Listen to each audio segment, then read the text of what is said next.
In this video, we are going to be looking at all the perks in the game, how long it takes you to unlock them all, what you'll need, how many skill points you'll need, what level you need to be to get them all to rank 1 unlocked, and all of that great stuff. So if you do around here, hit the like button, subscribe, and let's just jump straight into it. Okay, as you can see, I'm ranked 250 on this game because I'm a badass, but no, obviously I use the cheats to get all the perk points that I needed so I could make this video. Don't worry, I am going to restart the game from level 1, but we have all the perks unlocked on what they do, which is pretty damn cool. So first and foremost, in the physical tree, we have boxing, which unarmed attacks do 25% more damage and 25% less O2 used when using a power attack, and those things increase with the ranks, as you can see there. I won't read them all out, but that's what happens when you level them up. Fitness, you have 10% more oxygen, all the way up to sprinting and power attacks now use significantly less, which is fun. We have stealth, adds a stealth meter. You are 25% more difficult to detect when sneaking. Suppressed weapons do an additional 5% sneak attack damage, and that all increases as well with the ranks, which I think is a really cool perk and probably a second playthrough for me. Then we have weightlifting, increased total carrying capacity by 10 kg all the way up to 100 kgs, and you gain 50% resistance to stagger. Wellness is increase your maximum health all the way up to 40%. Then we have energy weapon dissipation. Any energy weapon damage is reduced by 5%, I'm assuming against you. And all the way up to 25% chance to reflect energy damage when your attacker is below 50% health. That's a cool ass perk in my opinion. Environmental conditioning, gain 10 resistance to airborne environmental damage, all the way up to reduced chance to gain afflictions from environmental damage sources. And you got thermal and corrosive and radiation resistance too.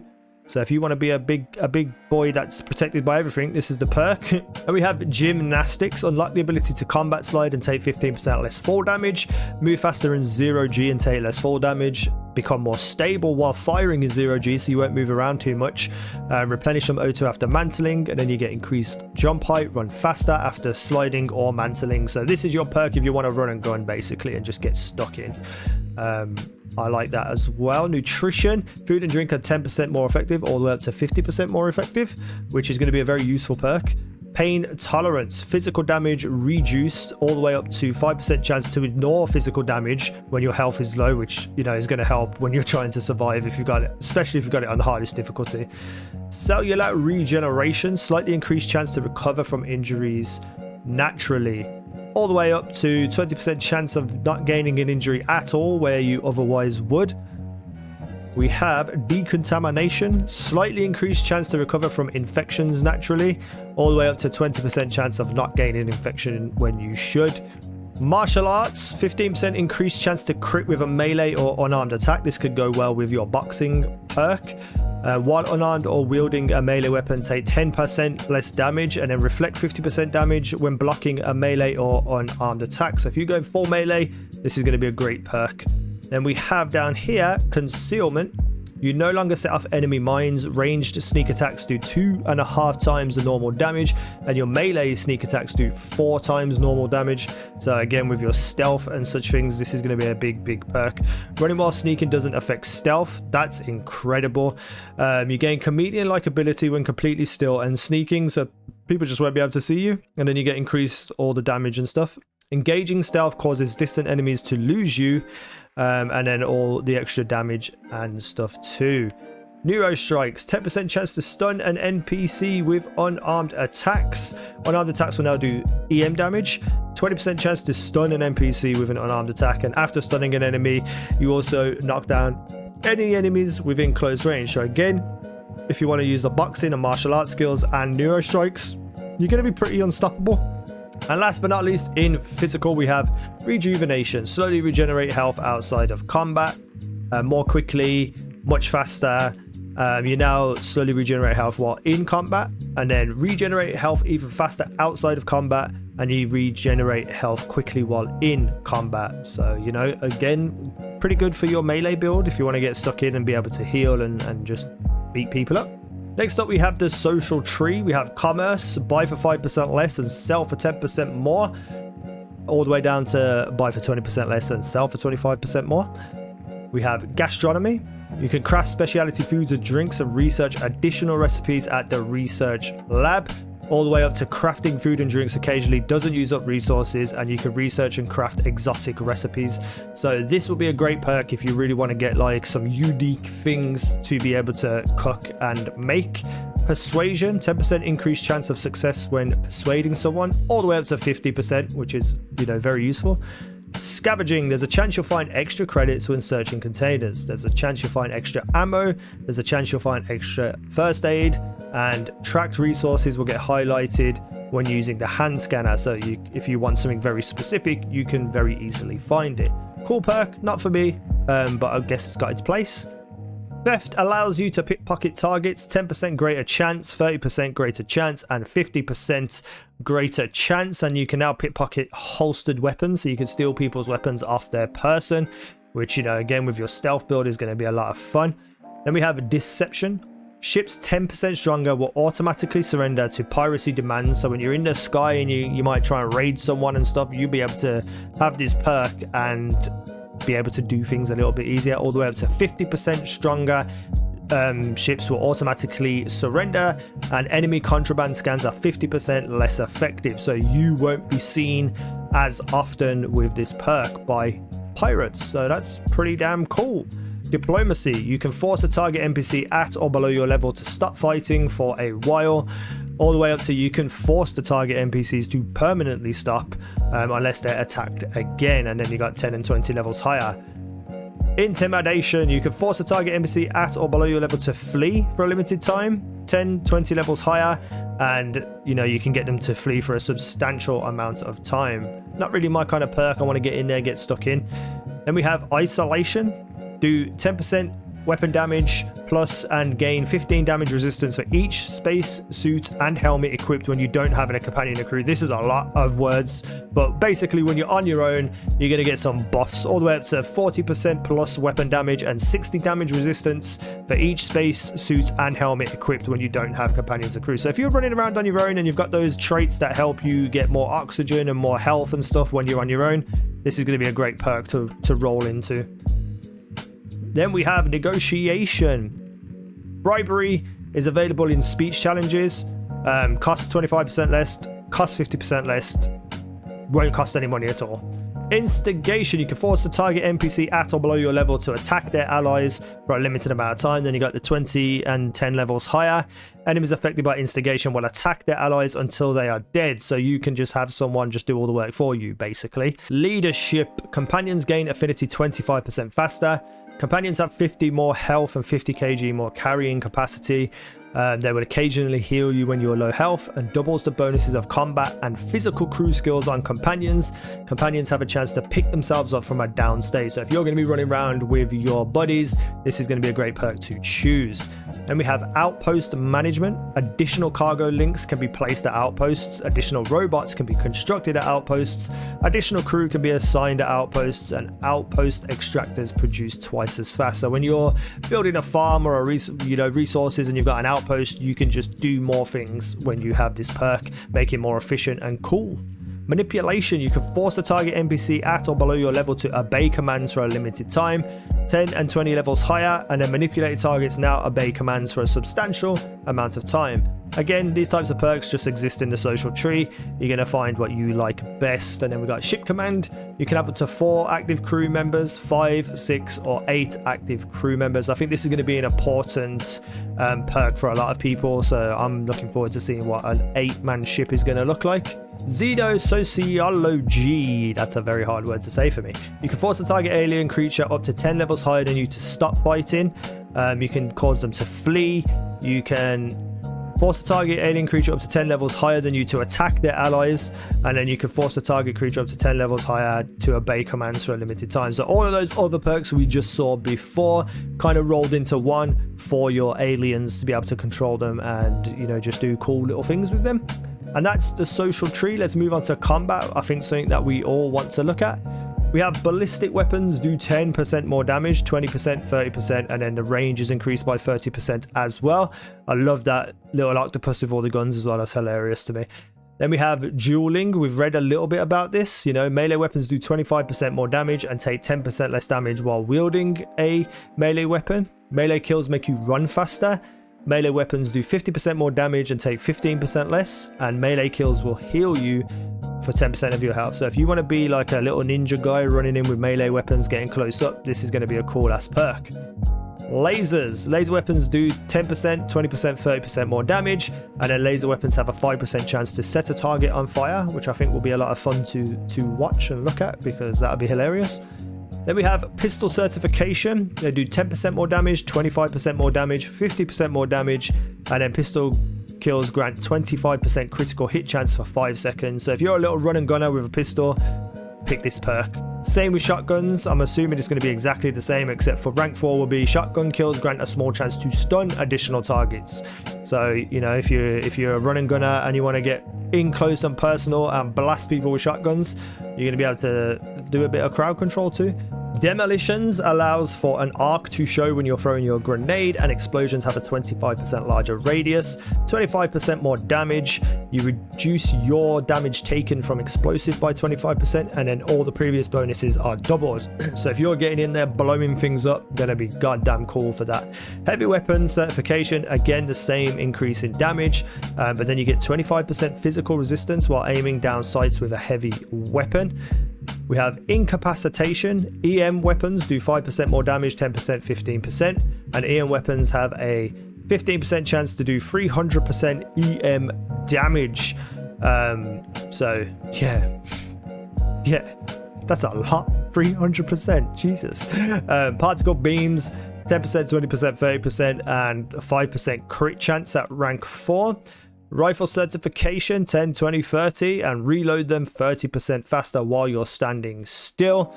Then we have marksmanship. Increase critical hit chance with non-automatic ranged weapons by 3%, 8%, 15%. Critical hits using a non-automatic ranged weapon without a scope do double damage, and those with scopes knock down enemies on the next shot. So if you're a ranged fighter and you want to snipe people, this is going to be one hell of a perk in my opinion. Rapid reloading allows you to reload various weapons 30% faster. Rank 3 will give you a 50% chance to avoid getting interrupted while reloading. And then on rank 4, chance on hitting enemies to increase reload speed for all weapons by 50% for 15 seconds. This is going to be very useful for runner and gunners. Like, you're going to be able to just get in, blast the hell out of people, get a bit of a reload speed increase, so you're constantly reloading, constantly firing. So there's a lot of fun things you can do here.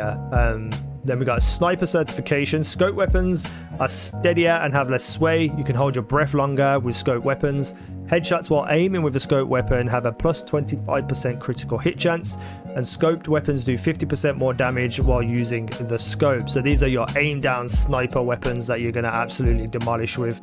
Targeting, in my opinion, is a great perk. You shoot from the hip, so, you know, fanning the hammer like a little cowboy boy, and you can have increased accuracy and range when shooting without aiming. Rank 1 marks up to 1 enemy that damages you within 25 meters. Rank 2 is 2 enemies within 50. Rank 3 is 3 enemies within 75 meters that damage you, and obviously increased accuracy and range as you go through.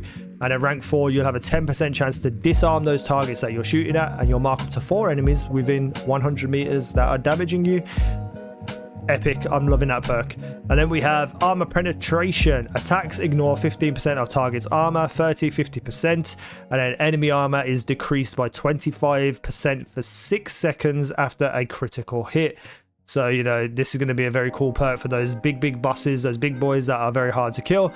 Next up we have crippling. Human enemies have a 30% increased chance to enter a down state after taking enough damage. Humanoid, 50% increased chance. Human enemies can now enter a down state earlier, and previous ranks now apply to all enemy types. You can now do 100% more damage to downed enemies. So this is going to be a ruthless perk, getting in there, doing a bunch of damage, knocking them down and finishing them off. I like it. Sharpshooting. Increase headshot critical damage by 50% with ranged weapons. Increase critical damage to enemy legs by 50%. Increase all critical damage to enemies by 50% with ranged weapons. Ranged critical hit kills increase your critical hit chance with all ranged weapons by 25% for 20 seconds. So your long range sniper kills are going to be very useful with sharp shooting. Now we move on to the science perks. Astrodynamics, increase the grav jump range by 15%, reduced fuel cost of those jumps by 15%, both of them to 30%, and reduced fuel cost of jump drives by 50%. So this is just going to improve how you travel in space from planet to planet. Then we have geology, one that I've been very curious about because I didn't know until now. Get more common and uncommon inorganic resources from surface objects. Get more rare inorganic resources from surface objects.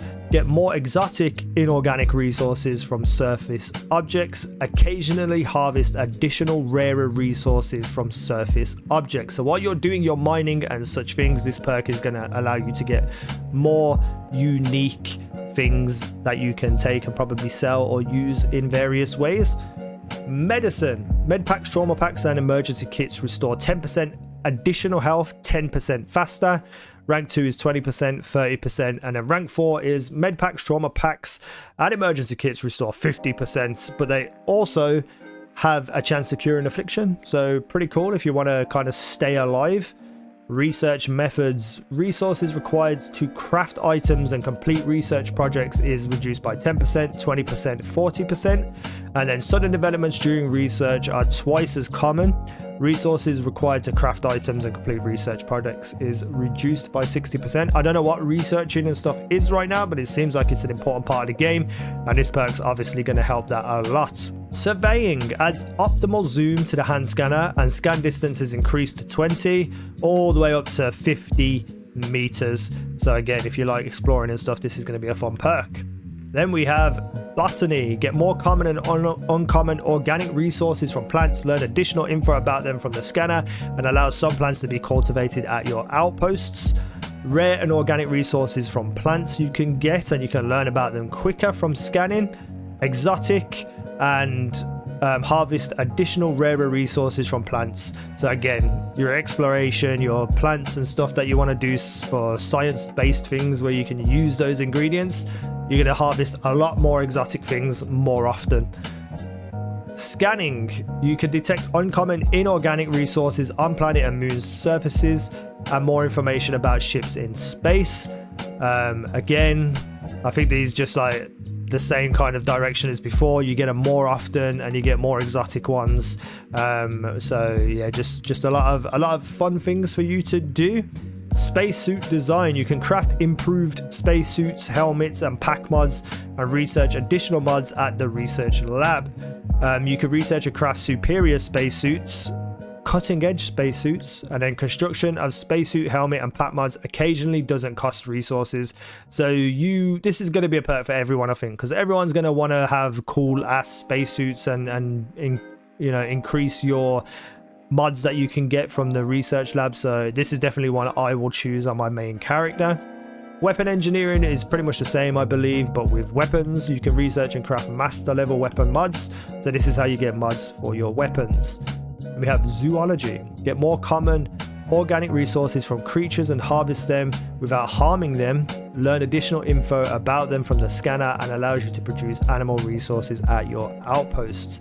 More uncommon organic resources, and you learn about them faster with the scanner. Rare organic resources and get extra, rarer resources more often. So when you're killing and murdering all the animals and stealing all their body parts, this is going to help quite a lot. Astrophysics, you can scan the moons of your current planet and you have 10% chance to discover a trait when scanning, 20%, 30%, and you can scan any planet within 16 light years. You can scan any planet or moon within 30 light years. You have a 50% chance to discover a trait while scanning. So, when you're exploring planets, this is what you want to get before you go to that planet so you can see what you're getting yourself into. Chemistry, you can create improved chems and research additional chems at the research labs. Superior, cutting edge, and you get triple the amount that you have crafted. Outpost engineering, you can construct improved outpost modules and research additional modules at the research lab. Superior, cutting edge, and then now cost 50% fewer resources to build. Next up we have neutronic fusion. Wow. Ship reactors produce 1 extra unit of power, 2, 3, and 5 extra units of power. Planetary habitation. We have, you can build outposts on planets with extreme temperatures, deep freeze and inferno. Increase the maximum number of outposts you can build by 4. Then we have 8, 12, and 16. So you can build outposts in dangerous planets. And special projects, you can research experimental projects at the research lab, craft rare manufactured components at the workbench, craft exotic manufactured combat components at the workbench. There's a lot to say here and my voice has stopped working. You can craft unique manufactured components at the workbench, and outpost extractors have a chance to produce additional resources. So again, if you want to like involve yourself in new things and find unique cool things, the science tree is going to be a lot of fun. Then we move on to the last tree, the tech tree. So we have ballistic weapons systems. Ballistic ship weapons have a 10% increased damage and cost 20% less to use in targeting mode. 20% increased damage and recharge 15% faster. Increased damage and recharge 30% faster. And ballistic ship weapons do 50% more damage to individual systems. So, you know, when you're going to be dogfighting in space, this is going to be a great perk to have. Boost pack training. You can now utilize boost packs. Expends less fuel, regenerates quickly, and doubles the previous bonuses. So, you know, if you want to get around quick and do some cool little flying stuff, this is going to be a great perk. Piloting, you can now utilize the ship thrusters, so you can go faster as you're traveling through space. Not necessarily that great because you can fast travel everywhere, but I suppose it has its uses. But you want this perk for the increased turning rate and maneuverability, so that your dogfighting is a little bit easier, and then you can get better class ships, which is cool. Security, you can attempt to hack advanced locks and 2 auto attempts can be banked. Expert locks and 3 auto attempts. Master level locks and 4 auto attempts, and expend a digipick to eliminate keys that aren't required to solve this puzzle. So you can, whatever you usually would need for a harder puzzle, you can use a digipick instead, and you get 5 auto attempts, which I believe is just like you get a chance just to hit a button and it might unlock it without you having to play the mini game. So again, if you want to, you know, be stealth and rob people and pickpocket and, you know, just be a little thief, this one's going to be a great perk to go with that. Targeting control systems unlocks the ship's targeting functionality. Time to lock on is reduced by 15%, and target locked ships fire at you 25% slower. Time to lock onto enemies is 30%, and you have a 10% increased chance of critically hitting a target locked ship. And then time to lock onto enemy ships is reduced by 60%, and you deal 20% increased system damage in targeting mode. So again, for your dogfighting and blowing people up, that's what you want. Energy weapons system. So this is pretty much like what we've just seen before, but for energy weapons on your ship. So you'll get to use less and do increased damage and recharge faster. Again, you're going to want this if you're going to be dogfighting. Engine systems. Your ship's top speed is increased by 10%. The ship boost lasts longer and the cooldown is shorter. Your ship's top speed is increased by 20%, and while boosting, all enemies disengage the player, and you can only reacquire them as a target after the player stops boosting. So if you want to get away from people, this will be a great perk to have. Payloads is increase all your ship cargoes by 10, 20, 30, and 50%. Shield systems. Your ship has 20% increased shield capacity all the way down to 60%, and then your shields will occasionally resist 100% of all damage received. Again, for your dogfighting, this is what you're going to need. Missile weapon systems, exactly like what we've seen before. Increased damage, reduced targeting mode cost, and then ship missiles have a 20% increased range, travel speed, and reload speed, which is cool as well. Particle beam weapons, same thing, but increased critical hit chance with ship particle beam weapons. Targeting mode and damage 30%, 20%, 10%. Robotics allows you to deal 10% more damage to robots and turrets, and you can force a target robot up to 10 levels higher than you to stop fighting for a limited time. 20%, and they get to flee for a limited time. 30%, and you can get them to attack their allies for a limited time, and you can force a target robot up to 10 levels higher than you to obey commands for a limited time. I don't think I'm going to use this one. I don't think many people will use this one. I feel like the damage you'll do anyway will be good enough. Starship design allows the installation of improved ship modules, superior, cutting edge, and experimental ship modules, which I think is going to be really cool and unique to make your ship do things that you wouldn't be able to do with the experimental ship modules. Starship engineering. All ship systems repair 10% faster. All ship systems have 25% increased damage mitigation. All of them repair 25% faster, and occasionally repairing one block of a system will repair the entire system, because obviously, you know, you do little by little on your repairing. This may just give you an instant repair to full health. Automated weapons systems, very much like before, more damage, reduced costs, and you know, you take less damage while in targeting mode. These ones are a little bit more different. You know, automated ship weapons do 30%, reduced costs by 40%, but this increases critical chance against a targeted subsystem by 20%. And then ship turret weapons recharge 40% faster and do 20% more damage to the targeted subsystem. So this is your kind of like go-to weapon for the most part. So increasing that is going to be really, really. Boost assault training. Nearby enemies take damage when you boost and have a chance to catch on fire. Chance to knock down nearby enemies when you boost. Aiming down sights while boosting will let you hover in place. Fuel is still expended until empty. And while hovering, time slows down and the world moves 70% slower around you. So you're on some real Max Payne stuff with that. And obviously with your booster pack, getting around, flying around, getting above people, having that slow down with the world is just going to make it easier to pick off people. Pretty damn cool. And then last but certainly not least, EM weapons systems. Again, increased damage, less cost when you're using targeting mode. Same thing we've seen. And then EM ship weapons have a small chance of instantly disabling enemy engines. So those are all the perks. This cost me 80 skill points to unlock all of them to rank 1. So you are going to need to be at least level 80 to get access to every single perk in this game. Now, as you rank them up to like rank 2, I don't know whether it's still going to cost you skill points to unlock the next rank. But if you want to get everything to rank 4, it might take a lot of skill points. But, you know, level 80 is what you're aiming at to get at least everything unlocked to the bare minimum. But yeah. I hope you enjoyed this. I hope it helped. I hope this helps you with your decision on where to go with your character and all of that great fun stuff. So yeah, thank you for watching. I've been easynow. You guys have been awesome.